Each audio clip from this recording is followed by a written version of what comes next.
जय श्री राम। समय हो गया है,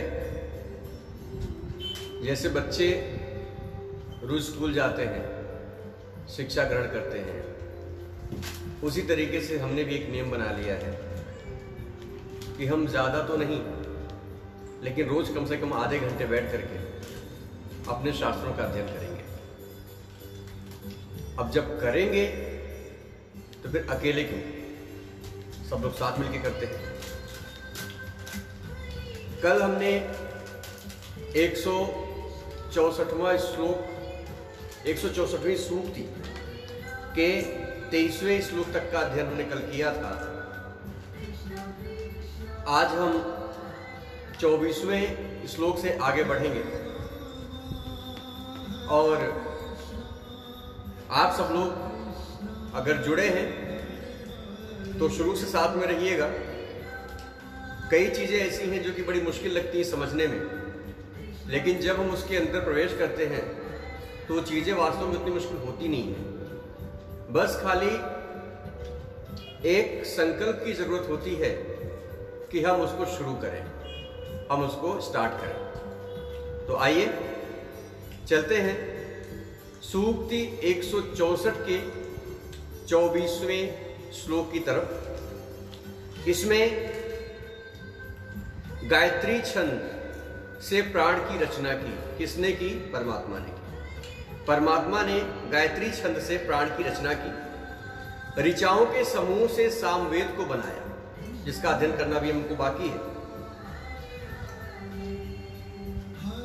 त्रिष्टप छंद ने यजुर्वाक्यों की रचना की तथा 2-2 पदों एवं 4-4 पदों वाले अक्षरों से 7 छंदमय वाणियों को प्रादुर्भूत किया। प्रादुर्भूत का मतलब प्रकट करना होता है।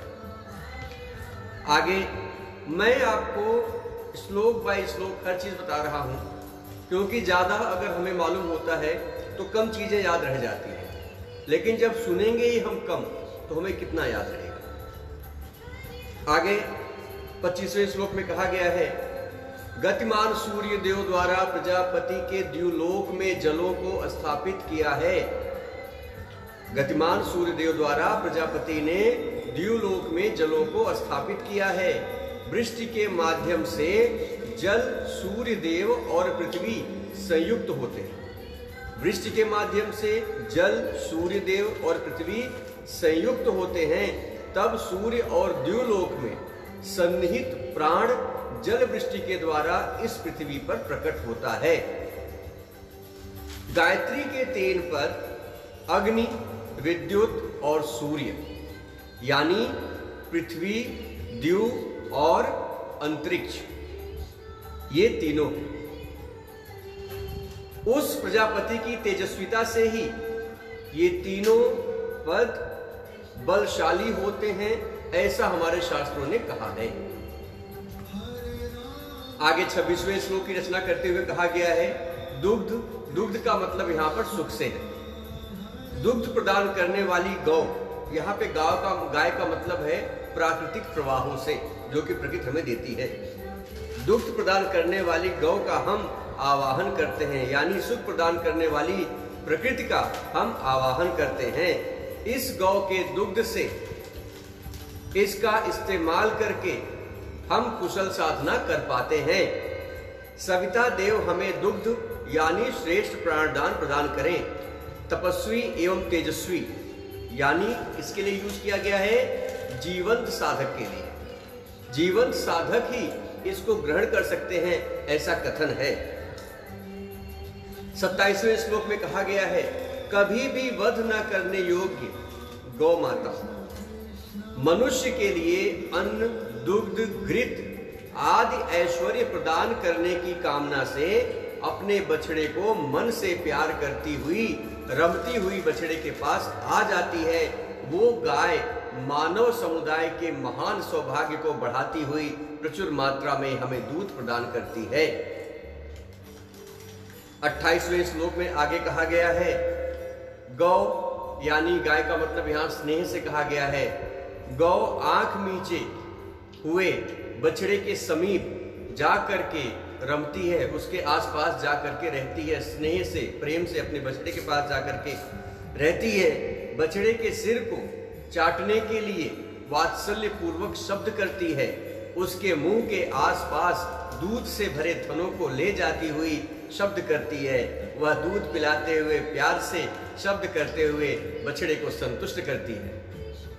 ये सब कुछ उस प्रकृति के बारे में कहा गया है जो प्रकृति हमें एक गौ माता की तरह अपने समस्त पोषक तत्वों को प्रदान करती है। आगे 29वें श्लोक में कहा गया है, वत्स गौ के चारों ओर बिना शब्द के अभिव्यक्त करता है। गौ रमती हुई अपनी चेष्टाओं से मनुष्य को लज्जित करती है।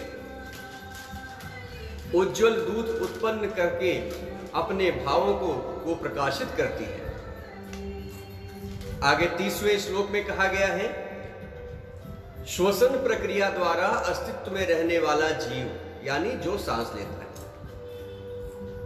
और वो जब उस शरीर से चला जाता है तब यह शरीर घर में निश्चल पड़ा रहता है।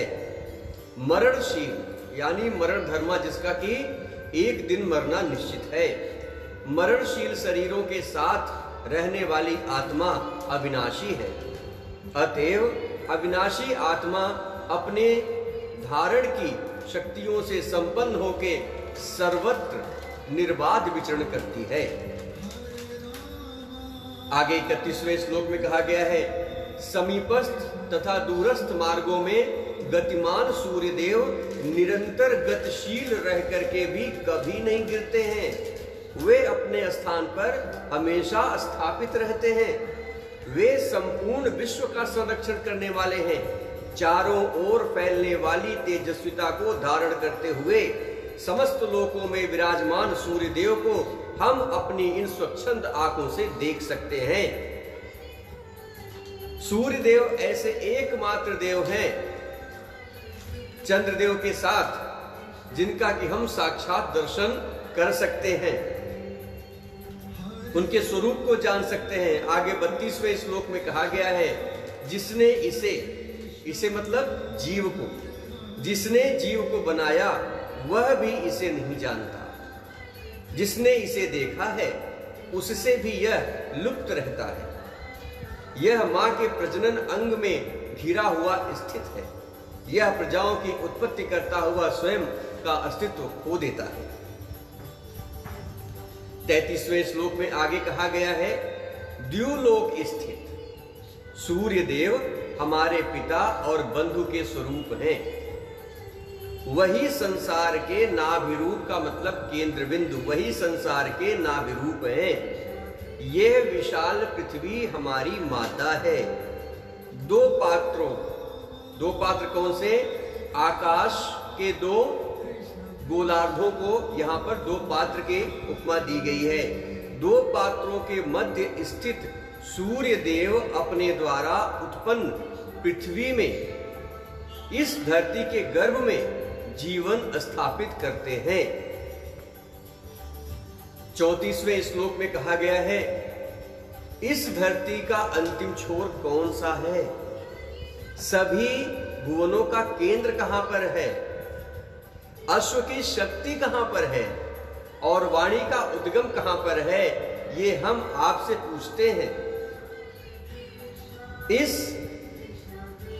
सृष्टि में 4 रहस्यात्मक प्रश्न पूछे गए हैं जिनका समाधान अगली ऋचा में ऋषि द्वारा किया जाएगा।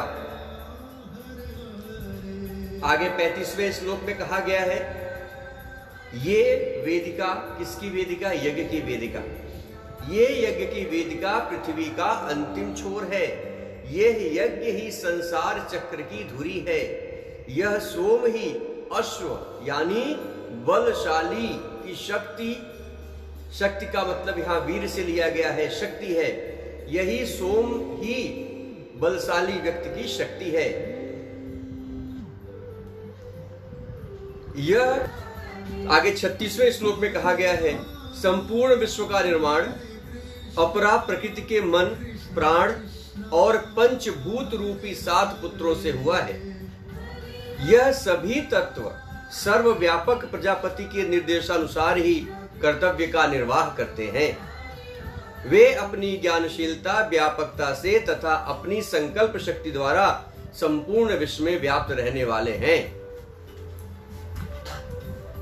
आगे 37वें श्लोक में कहा गया है, मैं नहीं जानता हूं कि मैं कैसा हूं। मैं मूर्ख की भांति मन में बंद करके इस संसार में चलता रहता हूं। जब पहले ही प्रकट हुआ सत्य मेरे पास आया, तभी मुझे ये वाणी प्राप्त हुई। वेद वाणी किस प्रकार प्रकट हुई, इस तथ्य को ऋषि निश्चल के भाव से, एक निर्दोष भाव से व्यक्त कर रहे हैं। आगे 38वें श्लोक में कहा गया है, ये आत्मा अविनाशी होने पर भी मरण धर्म शरीर के साथ आबद्ध होने से विविध योनियों में जाती है। यह अपनी धारणा क्षमता से ही उन शरीरों में आती और शरीरों से पृथक होती रहती है। ये दोनों शरीर और आत्मा शाश्वत एवं गतिशील होते हुए भी विपरीत गतियों से युक्त हैं। लोग इनमें से एक यानी शरीर को तो जानते हैं, पर दूसरे को, दूसरा कौन, आत्मा, उसको नहीं समझते हैं। 39वें श्लोक में कहा गया है, अविनाशी ऋचाएं परम व्योम से भरी हुई हैं। उनमें संपूर्ण देव शक्ति का वास है। जो इस तथ्य को नहीं जानता है, उसके लिए ये ऋचाएं क्या कर सकती हैं। जो इस तथ्य को जानते हैं, वे इस ऋचा का सदुपयोग कर लेते हैं। 40वें श्लोक में कहा गया है,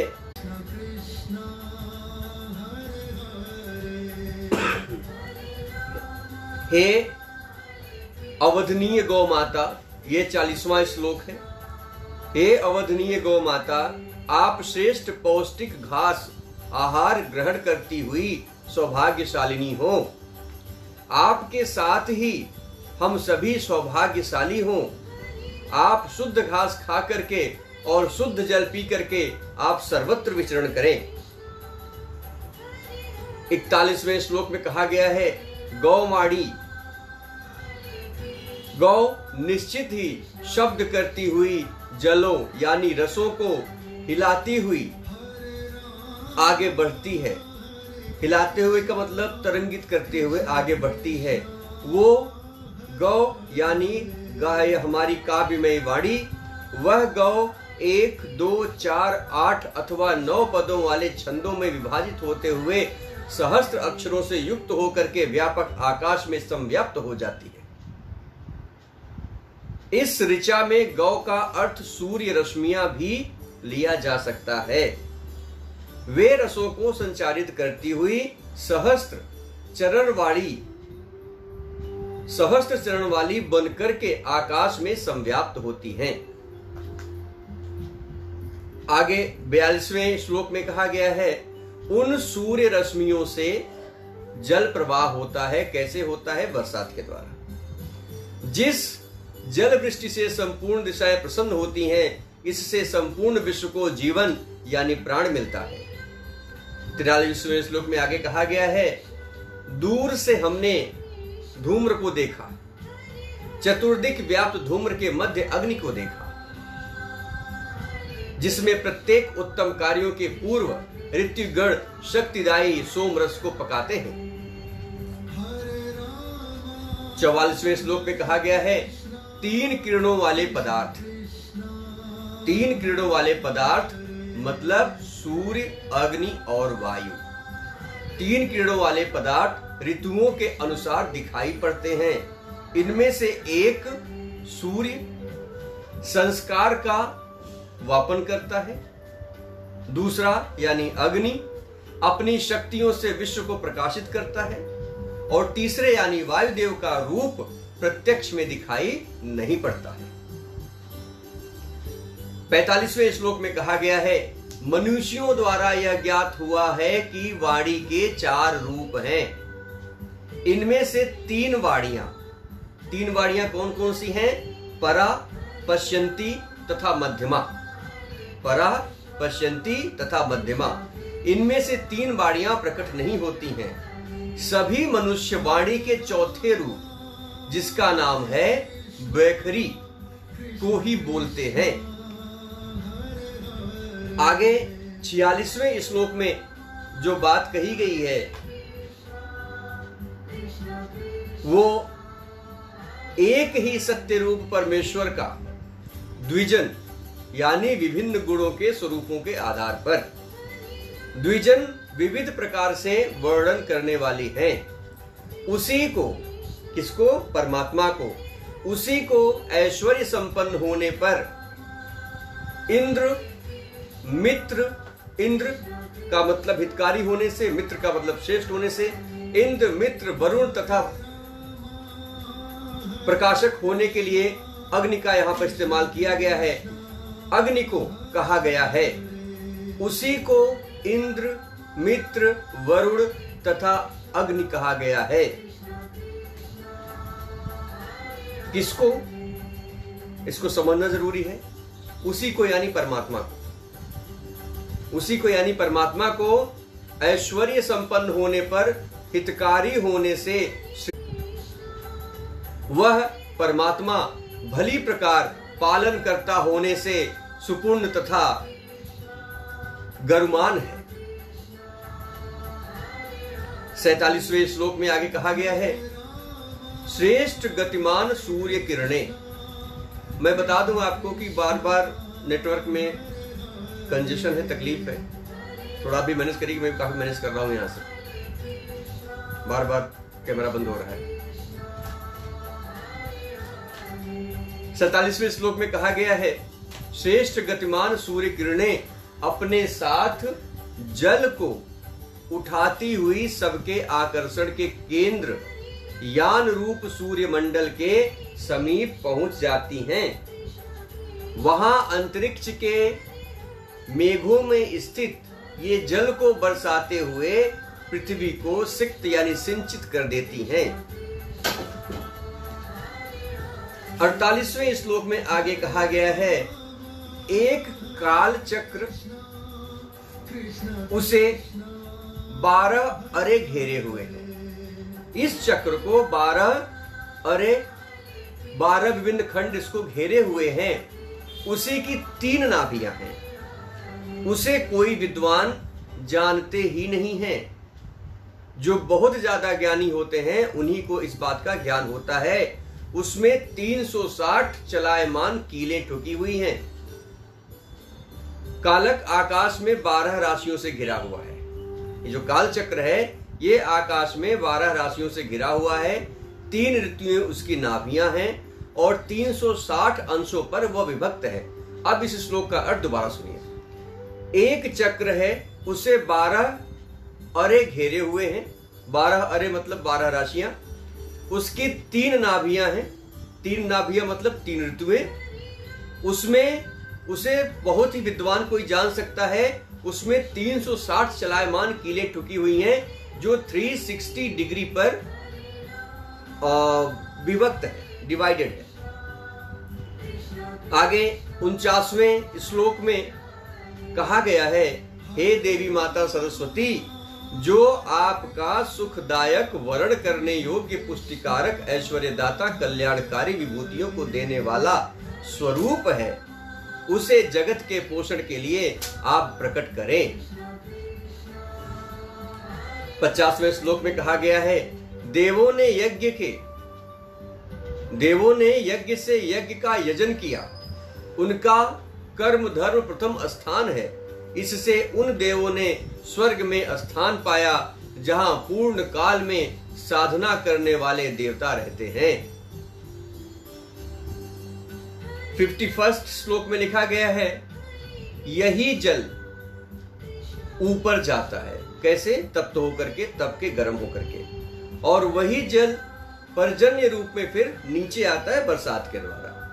जल बरसने से भूमि तृप्त हो जाती है और अग्निदेवों से दिव्य लोक तृप्त होता है। अग्निदेव से मतलब कैसे? जब हम अग्निदेव को आहुतियां प्रदत्त करते हैं, आहुतियां प्रदान करते हैं, तब उससे दिव्य लोक तृप्त हो जाता है। आगे 52वें श्लोक में लिखा गया है, द्युलोक में विद्यमान रहने वाले उत्तम गति वाले निरंतर गतिमान महा महिमाशाली जलों के केंद्र औषधियों को पुष्ट बनाने वाले जल वृष्टि द्वारा चतुर्दिक प्रवाहमान जल प्रवाहों से भूमि को तृप्त करने वाले सूर्य देव को हम संरक्षण के लिए आवाहित करते हैं। इस तरह से सूक्ति नंबर 164 खत्म हुई। इसमें कुल 52 श्लोक थे।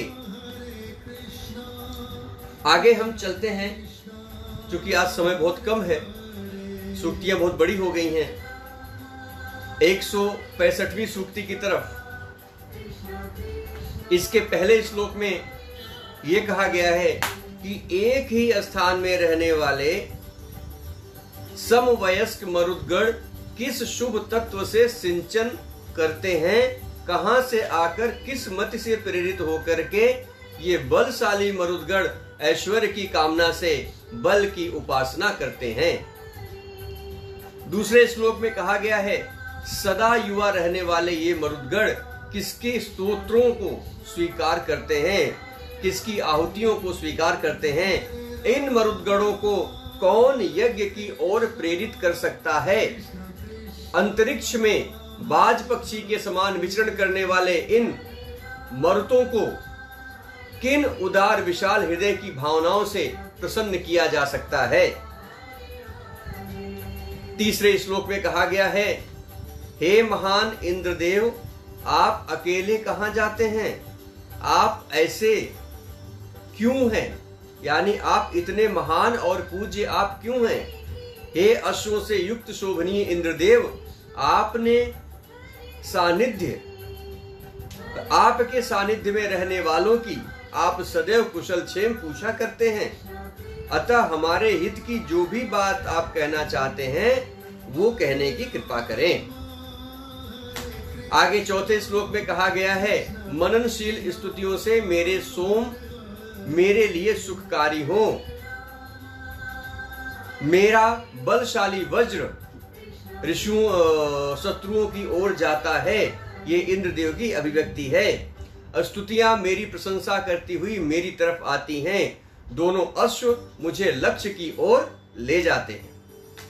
आगे 5वें श्लोक में लिखा गया है, हम अपने इंद्रियों रूपी, यानी हम अपने अति बलशाली अश्वों से युक्त होकर के, इसमें अति बलशाली अश्व किसके लिए इस्तेमाल किया गया है, इंद्रिय रूपी हमारे मन के लिए। ये हमारी इंद्रियां बहुत ही चंचल होती हैं और उनको यहाँ पे बलशाली अश्वों से संबोधित किया गया है। हम अपने अति बलशाली अश्वों से युक्त होकर के महान तेजस्विता से स्वयं को सज्जित करके उनका उपयोग शत्रुओं के विनाश के लिए करते हैं। अतः हे इंद्रदेव, आप अपनी धारण क्षमताओं को हमारे अनुकूल बनाने की कृपा करें। छठे श्लोक में कहा गया है, हे मरुदगणों, तुम्हारी वह स्वाभाविक शक्तियां कहां थी जिससे तुमने वृत्तवध के अवसर पर अकेले ही मुझ, यहां पे किसके लिए इस्तेमाल किया गया, इंद्रदेव के लिए, मुझ में स्थापित किया था। वैसे तो मैं इंद्रदेव स्वयं ही शक्तिशाली बलवान और शूरवीर हूं। मैंने अपने शास्त्र और शस्त्रों से भयंकर से भयंकर शत्रुओं को झुकने के लिए मजबूर किया है। आगे 7वें श्लोक में कहा गया है, हे शक्तिशाली इंद्रदेव, आपने हमारे यानी मारुतों के साथ मिलकर के अपनी सामर्थ्य के अनुरूप अनेकों वीरतापूर्ण कार्य किए हैं। हे शक्ति संपन्न इंद्रदेव, हम ने भी अति वीरता पूर्वक कार्य किए हैं। यहाँ पे हम मरुदगण के लिए यूज किया गया है। हम मरुदगण अपने पुरुषार्थ से जो भी चाहते हैं उसे प्राप्त करने में सक्षम रहते हैं। 8वें श्लोक में कहा गया है, हे मारुतों, अपनी सामर्थ्य शक्ति से ही मैंने, यानी स्वयं इंद्रदेव ने वृत्रासुर का संहार किया और अपने ही पराक्रम शक्ति से मैं स्वयं संपन्न बना। वज्र को हाथों में धारण करके मैंने मनुष्यों तथा सभी प्राणियों के कल्याण के लिए आनंददायी जल प्रवाहों को सहजता से ही इस धरती पर प्रवाहित किया है, ऐसा इंद्रदेव का कथन है। 9वें श्लोक में कहा गया है, हे ऐश्वर्यशाली इंद्रदेव, आपसे बढ़कर कोई और दूसरा धनवान नहीं है, आपके समान कोई और दूसरा ज्ञानी नहीं है। हे महान इंद्रदेव, आपके द्वारा किए गए कार्यों की समानता न कोई कर सका है और न ही कोई कर सकेगा। आगे 10वें श्लोक में कहा गया है, मैं यानी स्वयं इंद्र जिन कार्यों को करने की कामना करता हूं उन्हें एकाग्र मन से करता हूं, इसलिए मेरी अकेले की कीर्ति पताका चारों ओर फहरा रही है। हे मरुदगणों, चूंकि मेरे अंदर वीरोचित शौर्य और विद्वता है, इसलिए जिनकी तरफ भी जाता हूं उनका स्वामी बनकर के शक्तियों का उपभोग करता हूं। 11वें श्लोक में कहा गया है, हे नेतृत्वकर्ता मित्र मर्तो, आपने जो प्रशंसित स्तोत्र मेरे यानी इंद्रदेव ने खुद अपने लिए कहा है, आपने जो प्रशंसित स्तोत्र मेरे निमित्त रचित किए हैं उनसे मुझे अभूतपूर्व आनंद की प्राप्ति हुई है। ये स्तोत्र वैभवशाली, शक्ति संपन्न, उत्तम याज्ञिक तथा शक्ति संपन्न मेरे सामर्थ्यों को पुष्ट करने वाले हैं। आगे 12वें श्लोक में कहा गया है, हे मर्तों, जिस प्रकार मुझे स्नेह प्रदान करते हुए प्रशंसनीय धन धान्य को धारण करते हुए आनंददायक स्वरूप से युक्त होकर के चतुर्दिक मेरा यशगान आप कर रहे हैं, आपका कल्याण होगा। हे मरुदगणों, यहाँ कौन आपकी पूजा अर्चना करते हैं, ये भली प्रकार जान करके मित्र के समान जो आपके हितैषी हैं उनके समीप जाएं, उनके द्वारा किए जाने वाले उद्देश्यपूर्ण स्तोत्रों का अभिप्राय को जान करके उसे पूरा करें। 14वें श्लोक में आगे कहा गया है, हे मारुतों, सम्माननीय स्तोता की ही मति हमें प्राप्त हो, जिससे हम स्तोत्रों के द्वारा आपकी स्तुति कर सकें। चूंकि स्तोता आपके स्तोत्रों द्वारा स्तुति करते हैं, अतः आप उस ज्ञान संपन्न की ओर से विमुख न हो, उन्हें हमेशा अपनी कृपा दृष्टि में रखें। इस सूक्ति का 15वां और अंतिम श्लोक, और ये आज का भी अंतिम श्लोक होगा, इसमें कहा गया है, हे मारुतों, वह स्तोता आपके लिए है, अतः आप आनंददायी सम्माननीय स्तोता को पुष्ट करने के निमित्त यहाँ पर पधारे। हम भी अन्न, बल तथा यशस्वी धन आपसे प्राप्त करें, ऐसी हमारी कामना है। ये जो ऋग्वेद है, अभी तक जितना समझ में आया है, वो इंसान को संपन्न बनाने के लिए एक बहुत बड़ा शस्त्र है। अगर संपूर्ण ऋग्वेद को या संपूर्ण ऋग्वेद का आपको अध्ययन है, इसको आपने पढ़ा है या सुना है, तो ये आपको सिर्फ ज्ञान ही नहीं, अगर उस भावना से आपने सुना है तो आपको संपन्नता भी प्रदान करने वाला है। जब भी हम कोई कार्य करते हैं तो उसके पीछे हम किसी न किसी उम्मीद को, किसी न किसी लक्ष्य को जरूर रखते हैं, और इसके पीछे का लक्ष्य सिर्फ ये है कि हम सबका कल्याण हो, हिंदू धर्म का उत्थान हो, धर्म की जय हो और अधर्म का नाश हो।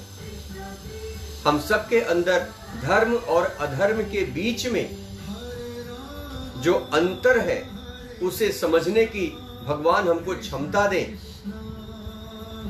हमने जितने भी इसमें सूक्तियां पढ़ी, जितने भी श्लोक पढ़े हैं, सब में यही कहा गया, हे भगवान, हमें आलसी, दूसरों का बुरा चाहने वाले, ईर्ष्यालु और राक्षसी प्रवृत्ति के व्यक्तियों से दूर रखें।